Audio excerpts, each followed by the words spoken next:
In this wild new age of AI, there's one phrase that just seems to cut through all the noise. It's more than just a guideline, really. It's a warning and a principle for how we navigate this incredible and, let's be honest, sometimes unsettling new world. So let's explore what it really means. All right, let's unpack this powerful idea. We're going to get into what it actually means for how we work, how we create, and how we think in our everyday lives. And here it is. It's so simple, so direct, and yet it's incredibly profound. Use AI intelligently. Don't lose the ability to think. This isn't just some catchy phrase. Nope, it's a fundamental choice that each of us has to make, probably every single day. What we're really talking about here is a super delicate balance. This isn't a simple case of AI is good or AI is bad. It's about navigating a completely new relationship with technology, one that really demands a conscious effort to balance all that amazing progress with, well, preserving our own ability to think for ourselves. Okay, so let's dive into that first part, the promise.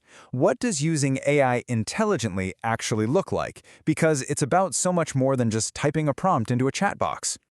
On the surface, it seems pretty straightforward, right? Just use the tool well. But like an iceberg, the real power and, honestly, the real danger are hidden way beneath the surface. True intelligence lies in understanding how we use it and what's happening inside our own heads when we do. So let's get real for a second. What does this look like day to day? Well, the crucial difference really comes down to your intention. Ask yourself, are you using AI to boost your own abilities, or are you using it to just replace them? This is where the partnership really comes alive. Think of AI as a creative partner for brainstorming sessions, or maybe a tireless research assistant that can sift through mountains of data for you. You can use it to automate all those tedious tasks so that your brain is free to focus on the deep thinking. The key takeaway is this: intelligent use is active, not passive. You're always the director. The AI is the specialist you bring in for a very specific job. All right, so now let's flip to the second half of that phrase. This is the other side of the coin, and it's the critical warning that we absolutely cannot afford to ignore if we want to get this right. This is the heart of the whole dilemma. For all of its power and convenience, there is a potential cost. The risk is that we might start outsourcing our thinking so often that those mental muscles we use for critical analysis, for problem solving, for creativity, they just start to get weak. And this is the tricky part, because it doesn't happen overnight. It's not like a switch just flips. It's more of a slow, subtle drift.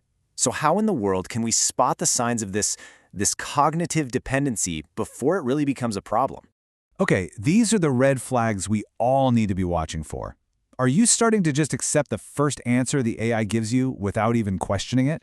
Do you find it a little harder to poke holes in an argument or to come up with a truly original idea on your own? Are you forgetting how to do some of the basic things you used to just do? These are the symptoms of that shift from active thinking to passive acceptance. So, we've got the promise on one hand and the peril on the other. The big question is, how do we bring these two powerful, opposing ideas together? How do we use this incredible tool without, in the end, becoming the tool ourselves? This little table illustrates the core idea perfectly. See, these aren't two separate commands. They are a single, totally connected philosophy. One side can't exist without the other. In fact, using AI intelligently is the very strategy we need to use to keep from losing our ability to think. The goal here isn't just usage, it's symbiosis. A truly beneficial partnership where our own intellect is challenged and sharpened and enhanced by the collaboration, not dulled or sidelined or worse, replaced by it.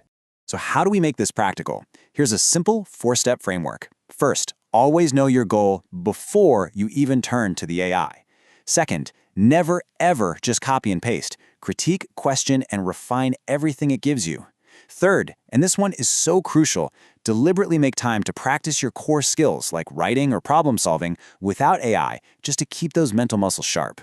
And finally, remember to treat AI like a collaborator you can bounce ideas off of, not some all-knowing oracle that has the final word.